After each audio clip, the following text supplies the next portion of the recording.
Good morning, good afternoon, or good evening, wherever you are in the world. I'm Beth, and I'd like to welcome you to my meditation journey. On behalf of my colleagues, Danielle and Lucy, behind the scenes, we're so very glad that you're here today. Today, we have a very special conversation ahead, one that sits right at the meeting point of meditation, science, and contemplative wisdom.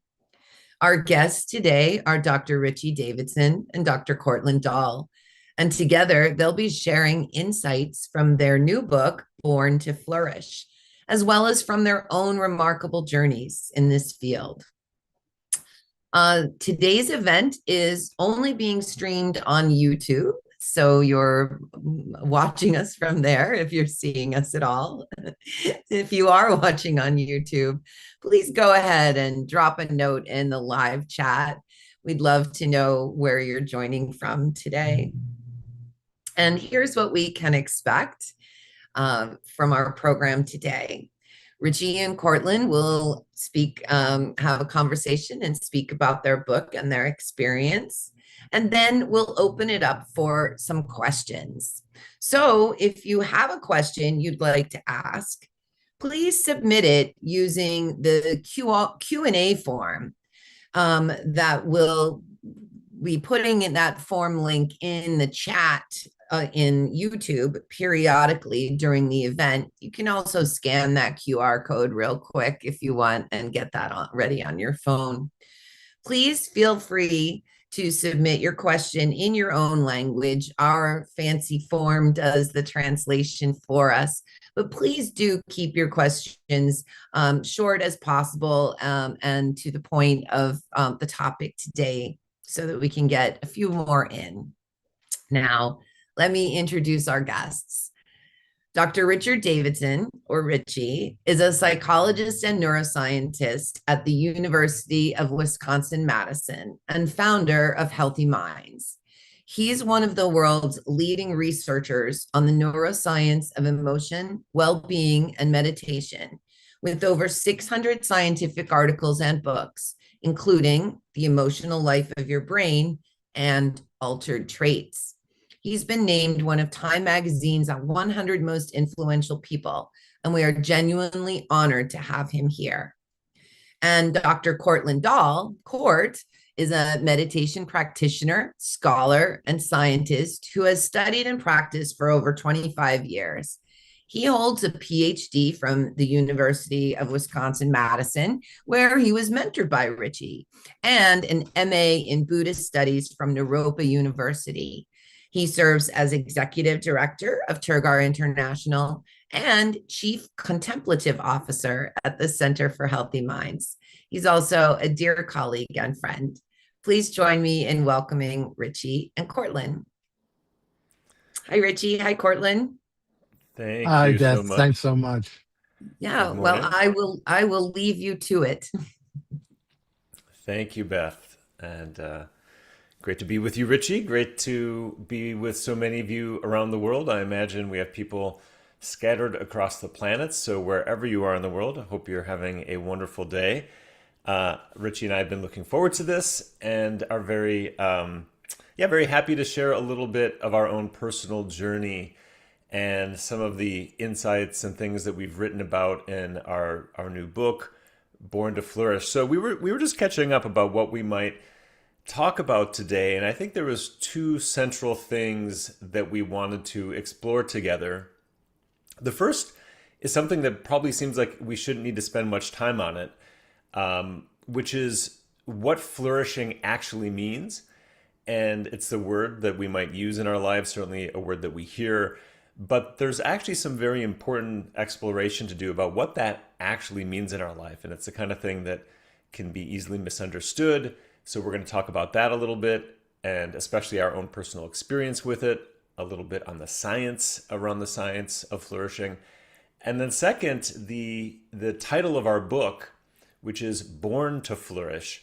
What do we actually mean by this idea of being born to flourish? This idea that there might be things that we always have and but easily cannot recognize or can overlook. So, a little bit about this whole point of being born to flourish. So, Richie, maybe we can just kind of start this off with some personal thoughts and reflections, anything that comes to mind to you. But starting with this question of what we even mean by flourishing, maybe we could just start there and have a little discussion. Yeah. Well, first, let me thank you and thank the Tergar community for having us today. It's always a joy to participate in Tergar events, uh, and um, and especially this one around themes that are so central to the work that we've been doing together. Uh, so the issue of flourishing and how it might be different from other related constructs is really important. And one of the first things that we often do is to remind people that flourishing is not about happiness. If you think about it even just a little bit, the idea is not to be happy all the time.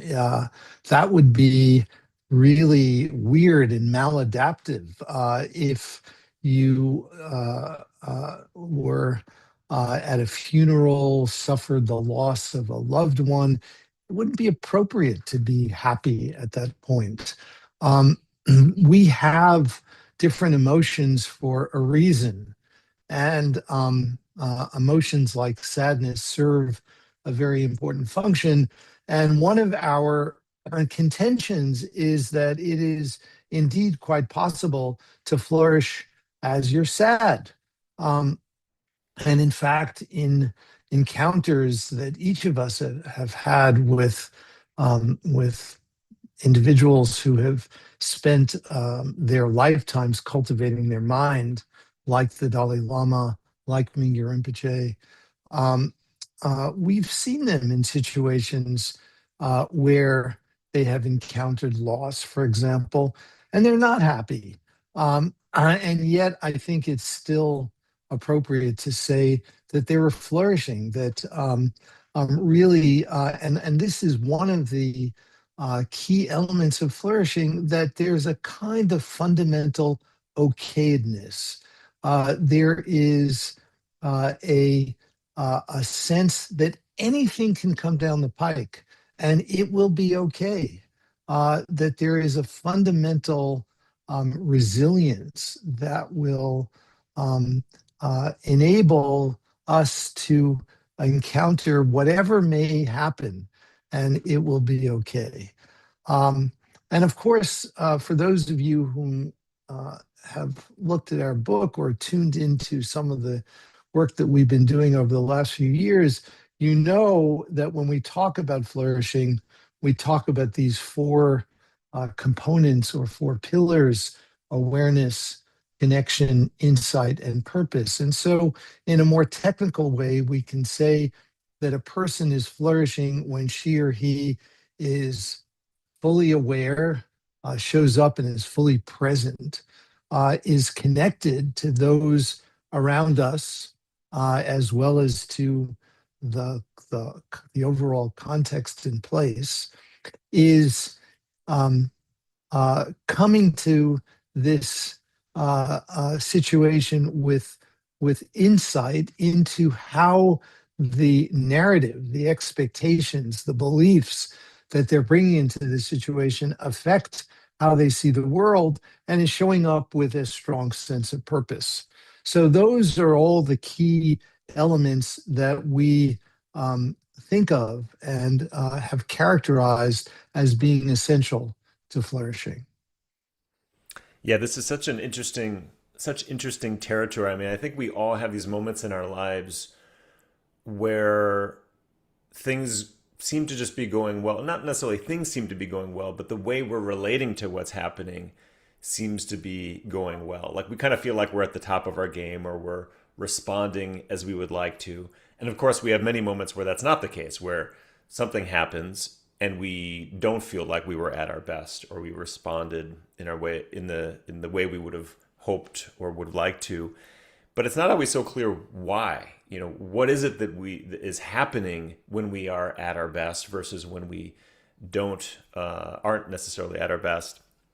But going back to this question of flourishing, even just in hearing what you said, Richie, and in the book, which of course we write about, and all the many discussions we've had about this, there's a few things that to me seem especially important. The first one that you mentioned, just to kind of highlight, is that, as you put it, the fundamental okayness. That seems like the most, I don't know, essential part of it. There's this kind of quality of something might be going really well, or it might be going terribly, but I'm gonna be okay through all of that. Like I can, I can get through this, and we're not feeling like just totally knocked off balance. And that sort of fundamental rootedness in, I guess, sort of some innate quality of well-being is part of it. And of course, it's not so binary. It's sometimes we feel like that and sometimes we don't.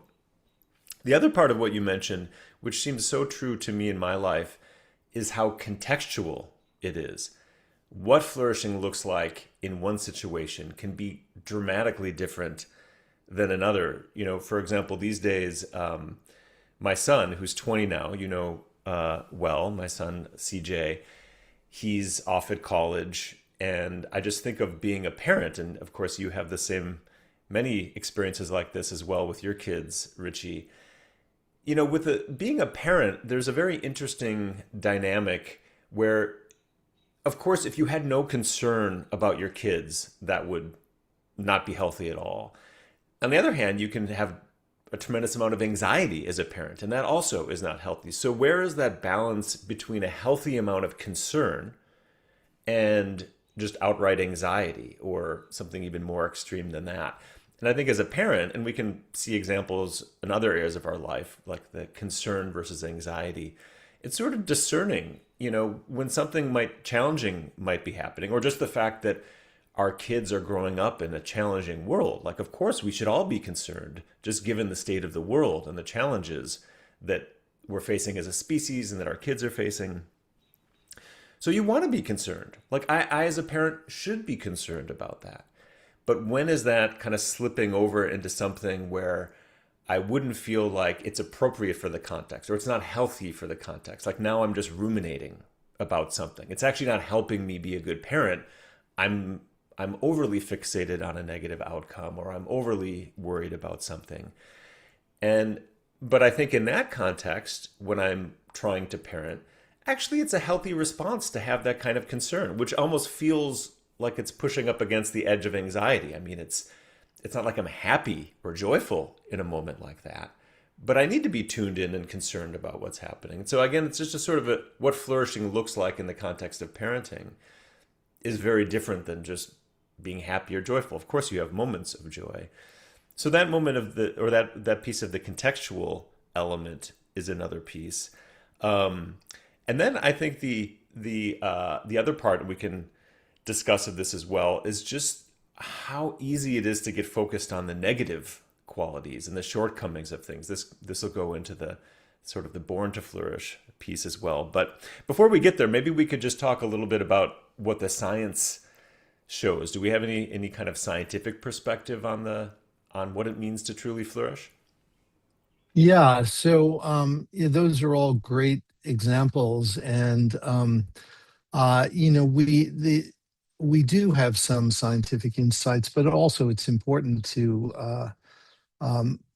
approach this with proper humility. We've made a lot of progress in the science, but really, it's really a teeny amount of progress. We're just beginning to open up uh, the cover on what it means to flourish from a scientific perspective. But one of the things that we can say is that flourishing seems to be associated with resilience.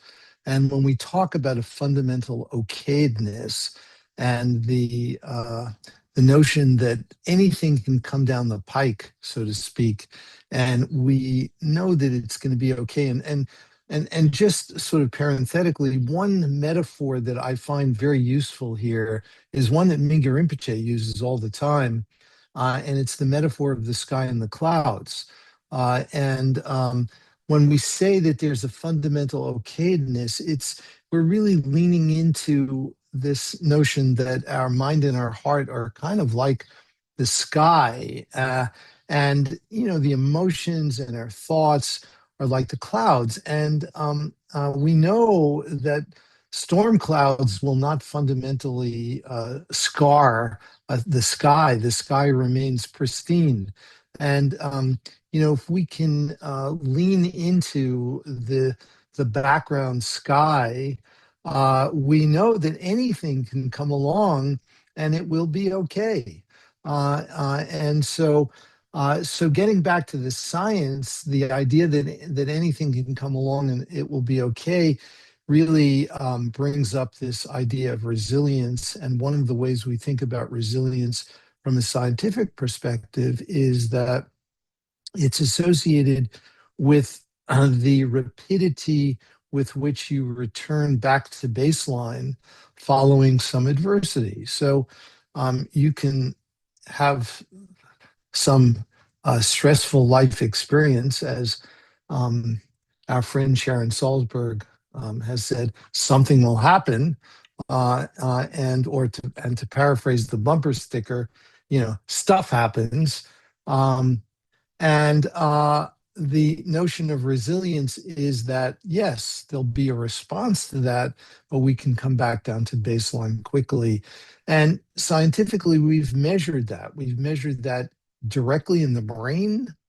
For example, the rapidity of time it takes for the amygdala to come back down to baseline following a response. We've measured that in the body, looking at the duration of time it takes for the stress hormone cortisol to return back to baseline. We've looked at it in many different biological parameters, and we've also looked at it in um, using experience sampling measures where we can query people on their mobile device at periodic times throughout a day, and using these simple measures, we can capture the experience of returning back to baseline. And on all of those measures, they're all at least modestly correlated, which means that there is a kind of general factor of resilience. And if we're resilient in one domain, we tend to be resilient in others. It doesn't mean there's a perfect association. It's modest, so that you could be more resilient in certain areas than in others, but in general, they're correlated. And so this is one of the important consequences of flourishing, that we have these reactions. We will show emotions that may be negative emotions in response to some stressful event, but we'll come back to baseline quickly. We're not knocked off balance. We have the wherewithal to handle whatever is happening. Yeah, and this is a super helpful point. Again, going to the even how we think about flourishing, what it means to flourish is that it's not the absence of adversity, actually. And many times, a lot of our strategies for life are based on some kind of unconscious view that we should try to avoid difficulty. And so a lot of our strategies are to try to eliminate the difficult situations, the pain of life, all of these things that are challenging, rather than the way we're relating to all of those challenges. But if you look at your life, I mean, certainly I think all of us have examples of this. We can see that where we learn the most and grow the most is usually actually the difficult periods. Like if I could think of my life, the example I always give for people who know me or have listened to us talk, all my experiences with social anxiety as a young adult and the fear of public speaking I had. If I hadn't had those experiences, I probably never would have even started meditating. I don't think I would have gotten interested in all these things that have brought so much to my life, that have spurred me to hopefully want to do some good in the world. That all was very much rooted in my own adversity. Not only adversity, the most difficult adversity I've faced, or some of the most difficult experiences. And it's kind of interesting too, because you can even see this with the physical body and the immune system. If the immune system never has anything threatening it, like if you're never exposed to any germs or bacteria or anything that, is kind of challenging your immune system, the immune system actually just becomes weak. And when something does happen, then it's not equipped to respond effectively. So it's almost like you can see this as like a mental, emotional, maybe even spiritual immune system that we're kind of cultivating by getting at these inner qualities. But it's just not how we normally look at it. We normally think we want to eliminate the difficulties, when actually, for some respects, we actually need them to have a rich, fulfilling life. I don't know if you would agree with that. Yeah, absolutely. And uh, when you think about it, and in the contemplative traditions, there's a passage in Mingyur Rinpoche's book, The Joy of Living, where he talks about doing loving kindness meditation, and talks about doing it for a difficult person, and says something to the effect that doing this practice with a difficult person is really 100 times the power of doing it for a loved one. So it really speaks to the issue of how adversity can really be extraordinarily helpful in training our mind, and giving us the kind of raw ingredients to really grow. Um, and of course, Mingyur Rinpoche's retreat, the 4.5 year wandering retreat, uh, he was intentionally subjecting himself to enormous adversity, um, not going off, in and being cared for in some super comfy place. And this is really the power that these kinds of experiences have in really helping us to grow. What do you have any things you can think of from your own life, whether it's practices or even just the perspective you bring to bear on your life and experience? Any like, how does this show up for you in your own life? Not only studying this stuff scientifically, but as a kind of student of your own mind. Yeah, well, I run a large research center at the University of Wisconsin-Madison, the Center for Healthy Minds. And whenever you are the leader of an organization that is comprised of human beings, humans are, all of us are imperfect, and issues will arise. They're inevitable. And as a leader, I've really tried my best uh, to take the challenges as teachers, and as ways of helping me to grow, and to be both wise and compassionate in situations that are just not easy.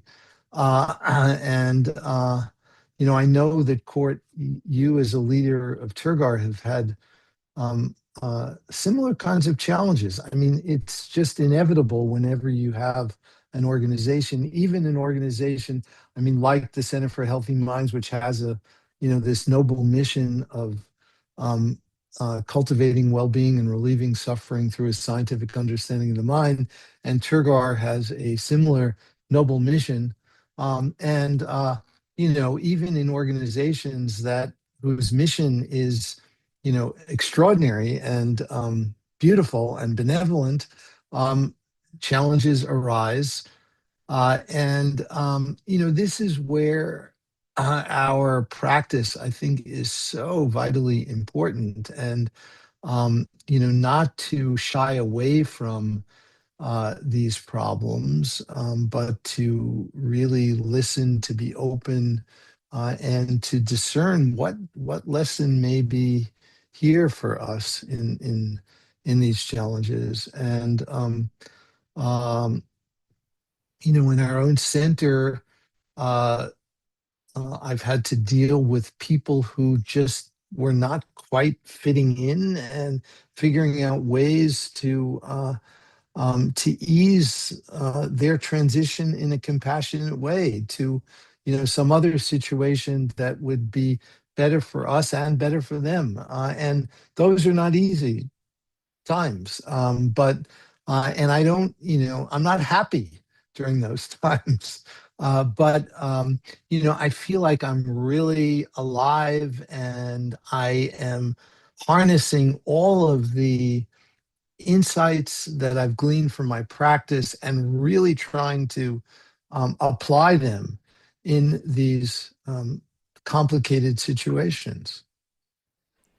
And, you used a word a bunch of times in what you just shared that to me is one of the most fundamental things, which is practice. And I think I can say that no matter, you know, a, what situation I'm in my life, and it could be anything from work stuff like you're talking about to just going about my day, even to just mundane things that happen all the time, like going to bed or eating a meal.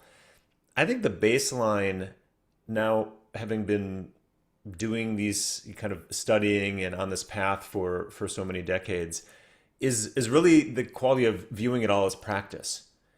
So, which isn't to say I'm always applying the practice perfectly, but I think I can genuinely say I'm attempting to practice in all of these situations, and it goes back to the qualities you mentioned that are we talk a lot about in Born to Flourish and are going to be very familiar to anybody who's studied with Mingyur Rinpoche and taken Tergar courses, where we talk about awareness, kindness and compassion, and wisdom all the time. In the book, we talk about awareness, connection, insight, and purpose. And those, if you think about as kind of both the ingredients of what it means to flourish across these situations, and also as practices, and that's one of the other key points, is that these are not just things that we either have or we don't have, but they're all practices in some way unto themselves. I think in some ways that's almost the most fundamental part of my life, is that I'm always attempting to put these into practice and viewing everything as an opportunity to practice. So, like, just as an example, I was just in Kathmandu a couple weeks ago. I was there for about 6 weeks. And while I was there, I had a health scare. Luckily, it's all okay, and don't worry anybody. I'm fine, and I had a lot of testing. But there was a period where there was some weird stuff happening, and I had some strange symptoms that could have been really dangerous, especially given the family history that I have, some things that have happened with close family members. And there was a period where I just didn't know. And it was one of these examples of, in my mind, like, okay, how do I practice right now? Like, what does this mean to flourish in a moment like this? And as you've said many times now, Richie, it wasn't like I'm going to be joyful in a moment like that. A health scare is a health scare, and pain is pain. Like, nothing is going to change that. But simple little practices, for example, just noticing, just bringing awareness into my body, which is the simplest thing, but not always easy to do, especially in a challenging moment. Like, just feeling what I'm feeling is an incredibly powerful thing. Or we talk about insight, or Mingyur Rinpoche talks about wisdom all the time. Just noticing my reactions, noticing the beliefs I have that are kind of under those reactions. Not to judge them as good or bad, but really just to see how all of my thoughts, my emotional reactions, the belief, the kind of the unconscious beliefs, how all of that is sort of shaping this experience I'm having, like what I'm expecting might happen or what I'm afraid might happen, and so on.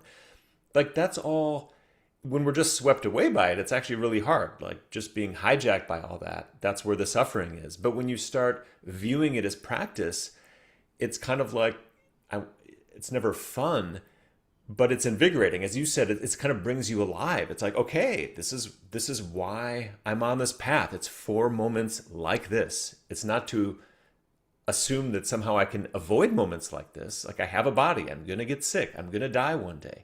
How do I practice with this? And everything becomes like that. Your relationships, work, all of this stuff becomes kind of interesting, opportunities to try to apply these practices. So I don't know. That's one of the gifts I think of this path and this journey, is that it kind of gives us that perspective, which can be so helpful. Yeah. Any thoughts? Otherwise, we can Yeah, definitely turn yeah, it to. no, yeah, no, it does totally transform everything, and it's fodder for one's practice. It's great. So maybe we can move on now to some of the Born to Flourish ideas. Yeah, yeah, and maybe actually that same experience is just a good jumping off point. So as I mentioned, I had this health scare, and one thing that I noticed right away, and I think most of us, if we pay attention to our minds and our emotional experience, especially in stressful moments, is how easy it is to get focused on the negative. We're so predisposed to notice everything that's wrong, everything that could be better, all of the problems, all of the ways that we could be better. Like, why am I not like this? Why didn't I handle it like that? So even when I was having this, the health stuff was coming up, it was so helpful actually, first and foremost, to notice that, to see my mind was just going to the problem, and it was simultaneously a total blindness to everything that's positive, that's usually there kind of beneath the surface, but I'm not recognizing it. And it just goes to again to this idea of being born to flourish, how we have these innate qualities and capacities, but it's so challenging actually to see them, especially when things seem to be going wrong, or all the problems of the world, or all our personal problems. So again, maybe we would love to hear your reflections on that. We can again share our own personal Yeah, experience so and I some of the think, science. yeah, well, first, I think just some scientifically based reflections on this. Uh, we indeed are wired to notice things that are rare and less common, surprising, as well as things that are potentially deleterious to our health and well-being. It's adaptive for us to be attentive to things that are actual real threats to our well-being, our health, and our survival. And we need to be able to respond quickly and appropriately. And so we're wired in that way. Um, and we also are wired to notice things that are unusual. And it turns out that even a casual inspection of our everyday lives, if you sort of step through a typical day, I think, for most of us, it's not true for everyone on the planet, but certainly for most of us, I think if we are really honest with ourselves, there is a lot more that's positive that happens in our day than is negative. It's just that, and actually, that's one of the reasons why it is less. Um, our awareness is more focused on the negative and less focused on the positive, because the positive is just more common, and we habituate to it. Simple things like people saying thank you, people opening the door for you, people picking up something for you. I mean, those things happen. And if you're driving, people just driving in a way that allows us to survive in this crazy environment in which we exist. Certainly in Kathmandu, you really experience that. Um, and so uh, it's kind of remarkable that our days are really replete with social interaction that is quite positive, and we we often rarely notice it because it is so common. And so, one of the opportunities I think that we have with the kind of practices that we are learning in this tradition is to notice these positive things more often. It's not really doing anything differently, it's simply being present for them and noticing them. And when we notice them, it it's really the gift of awareness that highlights them for us and allows them to be more present in their minds. And this can really infuse our everyday lives with so much more positivity. You know, Mingyur Rinpoche talks about appreciation a lot. And of course, you and I have both spent many years learning, studying with him, and, um, you know, his kind of approach to meditation. I remember when he really started emphasizing appreciation, and he would always focus on these very mundane things like just appreciate that you're brushing your teeth, appreciate, go outside and just look at the grass and look at a tree, just like the littlest things. And at first, I had a bit of a reaction to that. I thought, it just felt like so mundane. Like, why are we focusing on these little things? That there's more grand things that felt like more, I don't know, expansive. And then I started to see that actually that is the profundity of this, is that it's everywhere. There are just little things to appreciate constantly, and it is, as you said, our lives are so filled with amazing things that it to the degree that it's just like the air we breathe. It's like a fish in water. You just don't notice it because it is so pervasive in many ways. Like even right now, I'm looking at a computer screen and I can see you. I can see, knowing that countless others are watching this and the future will watch this. Every little detail of what I'm looking at right now was made by somebody. Like somebody invented these materials. Countless people were part of putting them together in this particular way that allows me to see people and talk to people on different sides of the planet. This is like a miracle. This is a miracle. I mean, if you saw this 100 years ago, it would have been just completely mind-blowing. Like you would never have believed the most routine thing in our everyday lives is possible right now. Something we often say is that if you're not constantly in a state of awe, it's because you're just not paying attention because there is so much amazing stuff. I mean, here I'm looking at things that people have made, but equally you go out in nature, like a tree. A tree is kind of a miracle. Like how on earth does that happen? And the way, I mean, you could have this sense of incredible appreciation and gratitude and connection simply by paying attention to the littlest things. And I think it's just What? it's the noticing what's there versus like needing some grand experience, which is what my mind initially wanted. Now it's Yeah, like, oh, I actually, think this. Rinpoche had it right, obviously. Yeah, this is such a vitally important point, Court. And there's this research from our good friend, someone I've known for many, many, many years, who I really love, Dacher Keltner, who is the founder of the Greater Good Science Center at Berkeley. And he's done a lot of research studying awe, which I love. But there's one, little friendly amendment that I think we can make coming from our contemplative background. And that is that awe doesn't require going to, California and being among 1,000-year-old sequoia trees. Now that's amazing and certainly really spectacular. But awe, as you said, can be found every day in any situation if we just wake up and pay attention. And it's not something that needs to be reserved for these special occasions. It can happen anywhere, anytime, or as I often say, everywhere, all the time.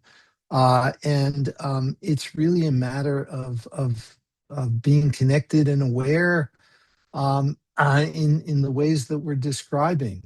One of the things we talk about in our book, Born to Flourish, is in order to really bring this home, bring it into everyday life, there's a word that psychologists use called affordance. And affordance means something in our environment that calls forth a response from us, that affords a response. And you can choose your own set of affordances that happen every day.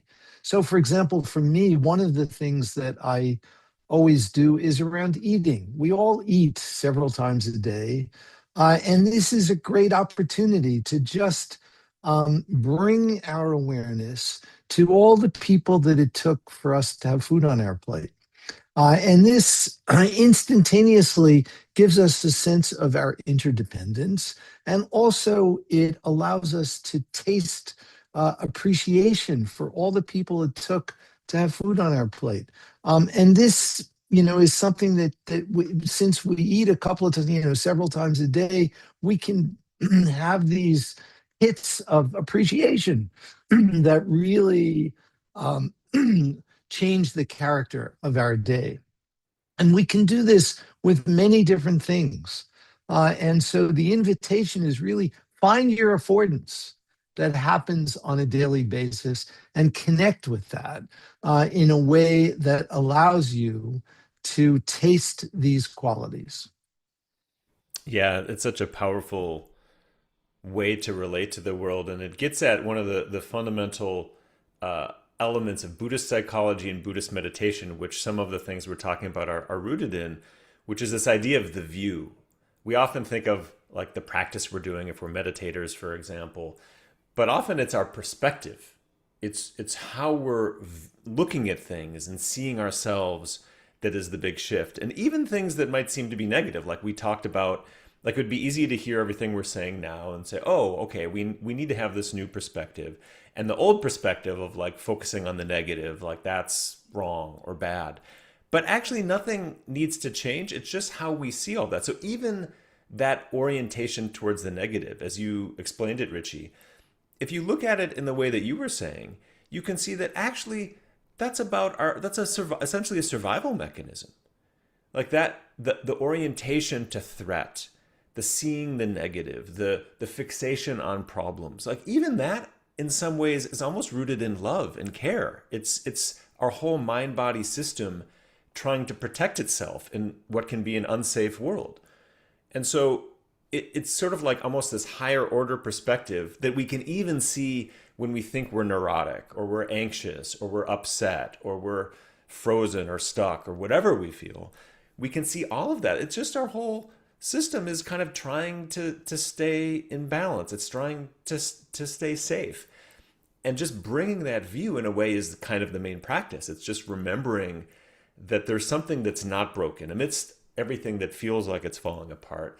You can see that there's something deeply wholesome even in the midst of that. So I realize we're getting close to the end of time. Maybe if you want to share any kind of final thoughts, and then maybe we can have some time for some questions and discussion. Any kind of Well, closing I thoughts as just we? wanted to pick up on what you last said and use that as a kind of just brief description of the one thing we really haven't talked about that we said we would try to get to is on this idea of born to flourish, that we come into the world with a predisposition, if you will, to flourish. And I think it's fair to say from everything we know that we're really the only species that has this capacity um, to transform ourselves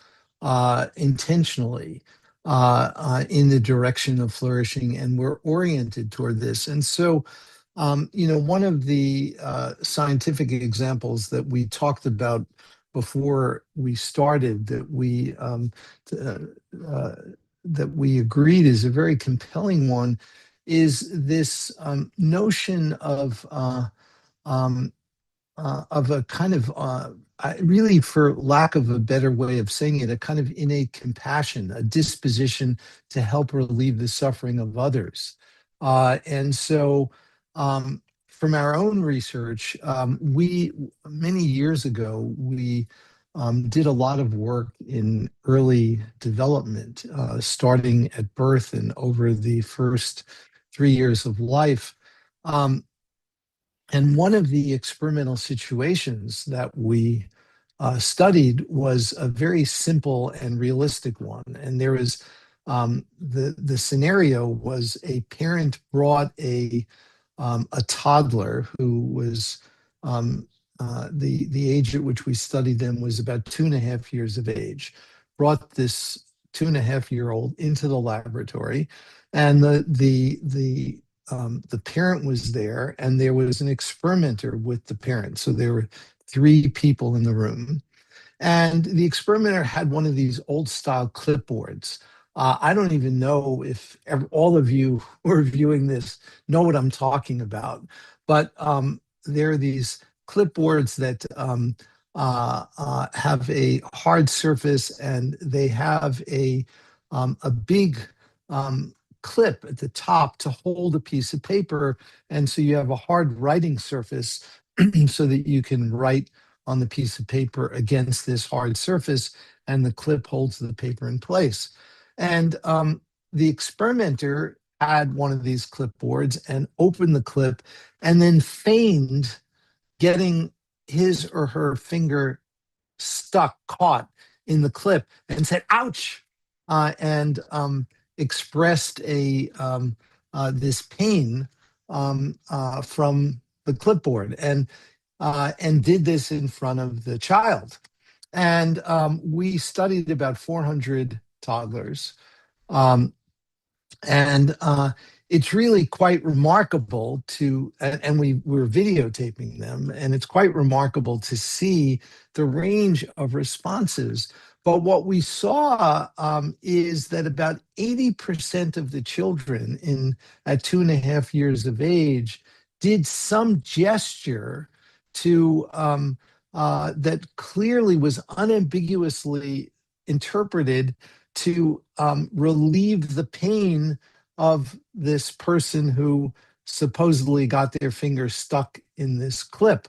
And so you would see these 2.5-year-olds go over to the experimenter and and rub their hand.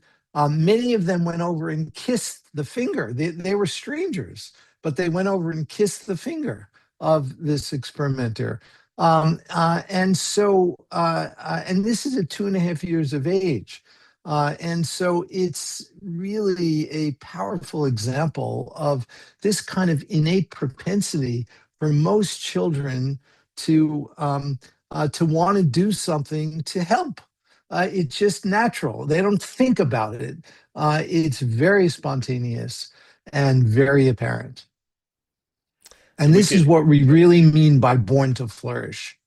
yeah, we could spend days talking about all of these components: awareness, connection, insight, and purpose. And you can find, even in very young children, certainly in adults, that these are just qualities we all have. They're capacities that are sort of built into our minds and brains and hearts.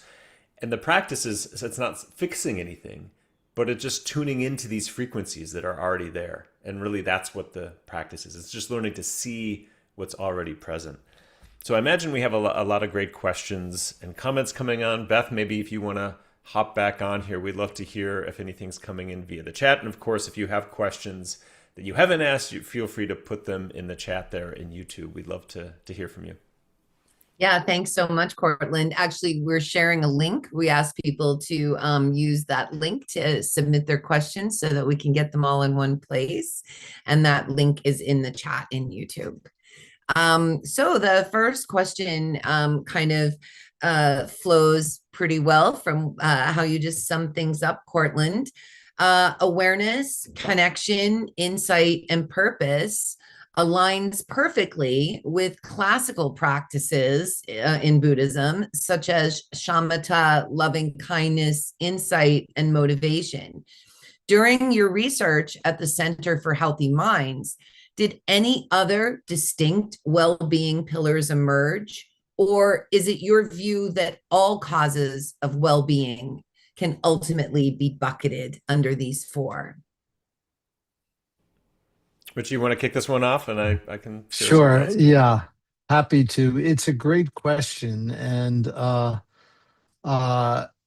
we've certainly thought about this quite a bit. And we probably have not been as good as we could be in expressing a lot of humility about this framework, in underscoring that it is just a framework. Any framework is provisional. Um, uh, and there may be other qualities that are really central, that are important for us to consider. One of the things in formulating this that we did think a lot about is whether certain qualities are products of these core four pillars, or whether they are central in and of themselves. So, for example, one of the things that we talked about in this dialogue over the last hour is resilience. Is resilience a key pillar, or is it something that emerges from these core constituents? And we know from a scientific perspective that resilience, in the way I described it earlier, as the rapidity with which you recover from adversity, can be a consequence of any one of these four pillars: awareness, connection, insight, or purpose, or some combination of them. And so, in that sense, we thought about this and thought that resilience was really a consequence of these pillars, not one of the pillars itself. Another characteristic that we spend some time talking about is self-regulation. We know that self-regulation is really important um, for our well-being. It's named as one of the core features of emotional intelligence, and we didn't highlight it as a pillar, again, because we thought it's something that emerges from these other four.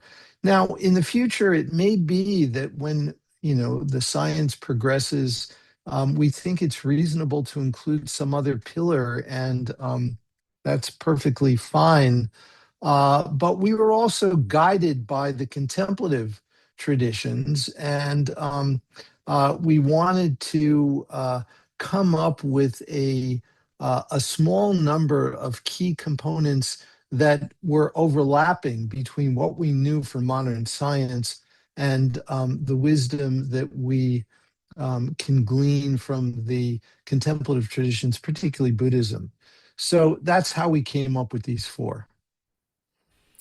And maybe just to piggyback on that, one of the guiding perspectives we had was really looking for points of convergence across many different traditions. So many different fields of scientific research, from cognitive and affective neuroscience, social neuroscience, clinical psychology, well being research, positive psychology, but also across the world's contemplative traditions. As Richie just said, if you look at ancient Greco Roman philosophy, for example, you'll find that in the early days, it was very practice oriented, actually, even predating Plato and Aristotle and Socrates, like very early strands of Greek philosophy. You find these amazing practice traditions that have elements of what we would consider awareness practices. Of course, in that tradition in particular, wisdom and insight practices, but equally all four of these pillars.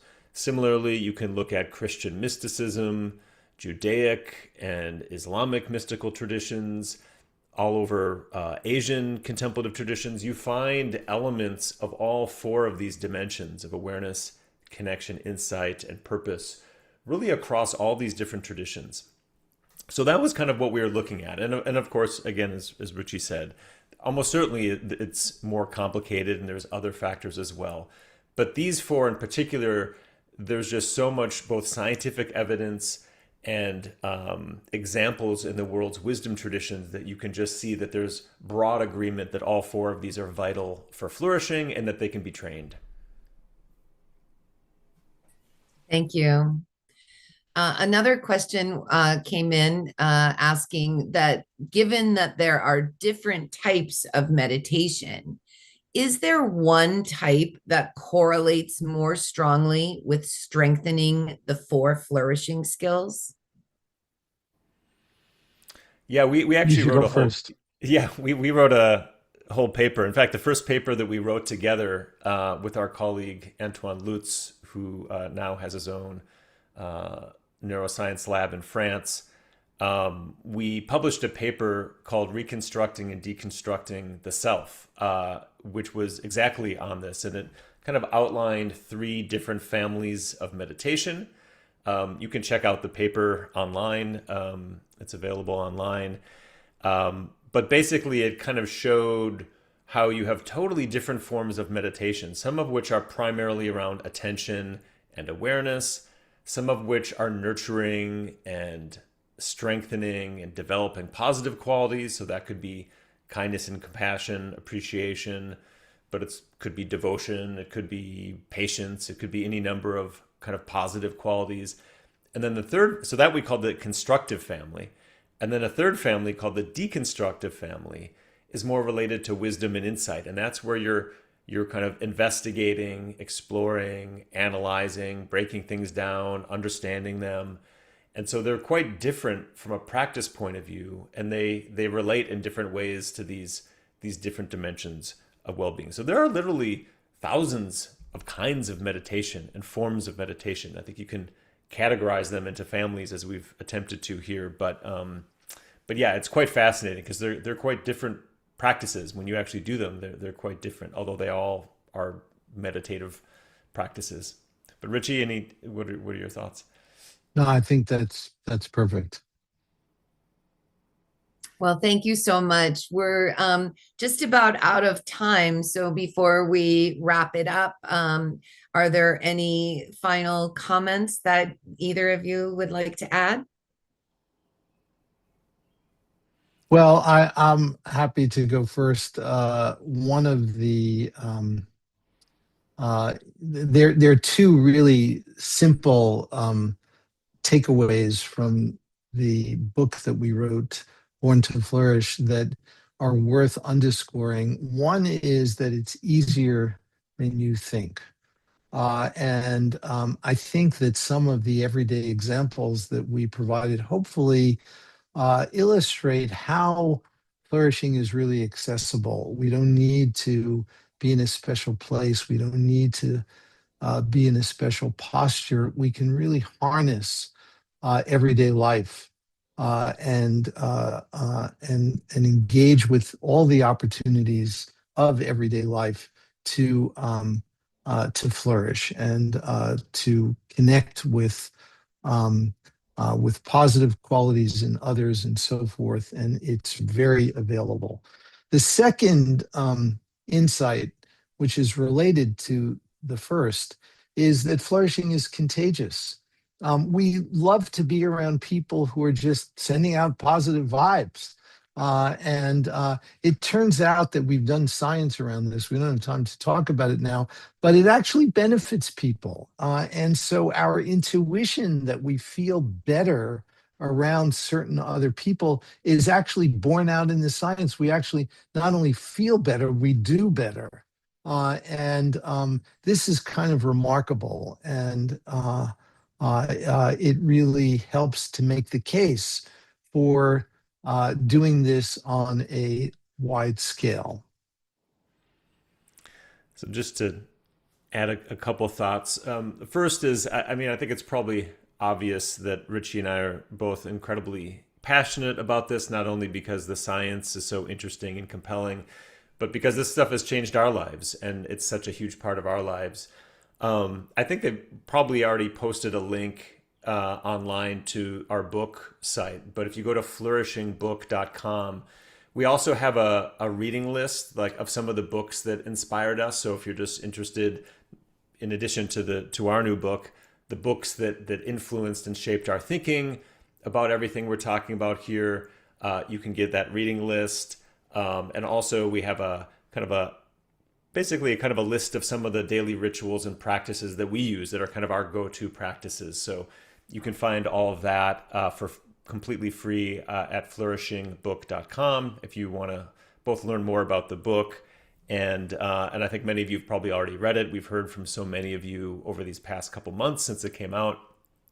And then finally, just a parting thought is that, I think this is so vitally important for our own individual lives, but the world needs this right now. We can just see the suffering in the world, the social division between, politics, religion, culture, and just the scale of the mental health crisis with the amount of depression and anxiety in the world.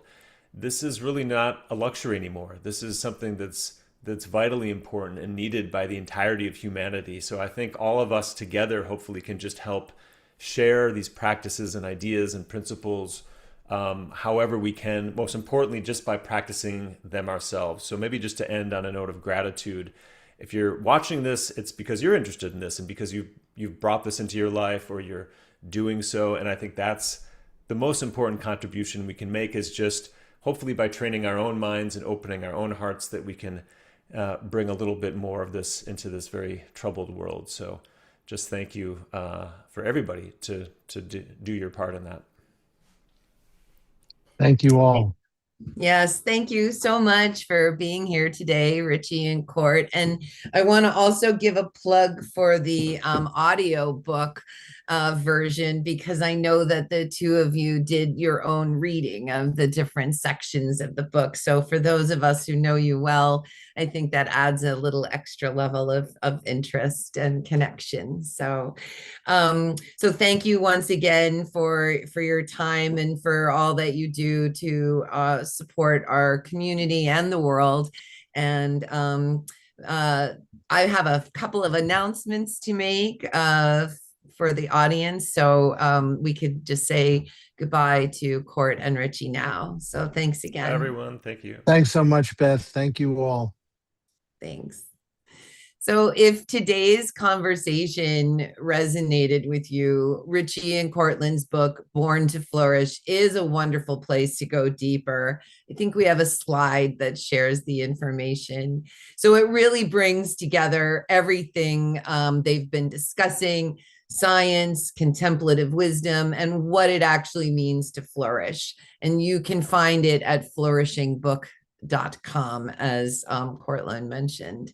I think there's a reading, there's a book club option or something like that too.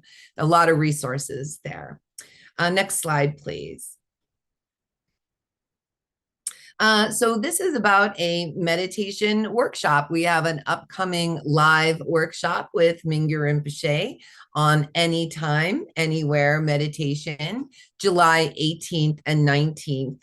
This 2-day program is designed to make meditation genuinely workable in everyday life. The event will be streaming live from France, and there will be recordings available for a few months afterward in order to revisit the teachings. Next slide, please. And again, if today sparked something for you, curiosity about meditation or a desire to go further, the Joy of Living program is Mingyur Rinpoche's signature teachings, and we make it available through an online course. It's a beautiful place to begin or deepen your practice. It's available online, self-paced, and built for real life. So next slide, please. Here's a reflection from one of our Joy of Living students. These meditations have been really beneficial in my ability to express love towards others, even if in small ways. And as I've opened up more, my ability to be happy for others or grateful for others' freedom from suffering is slowly shifting my own worldview. So thank you, Evan, for sharing that with us. Next slide, please. Thanks. This is, we do have, if you're part of the Joy of Living program, one thing we especially love is the support that's available along the way. There are one-on-one sessions that you can take part, you can book with Tergar guides, and there are live community circle gatherings with Tergar instructor Tim Olmsted. It's a real community and it's not just a course. So please learn more at joy.tergar.org. And that's it for us today. Thank you. Sorry we went a few minutes over. Thank you for hanging out with us. You will be able to view the recording of this session on YouTube. And we want to just thank Richie and Cortland again for such a generous and nourishing conversation. Thanks to my colleagues Danielle and Lucy for providing support in the background. And thank you all very, very much for being here. And if you are a father, today is Father's Day in many countries, and we would like to wish you a very happy Father's Day. And it's also the solstice pretty much everywhere. So joyous solstice to everyone. Thanks again, and bye-bye.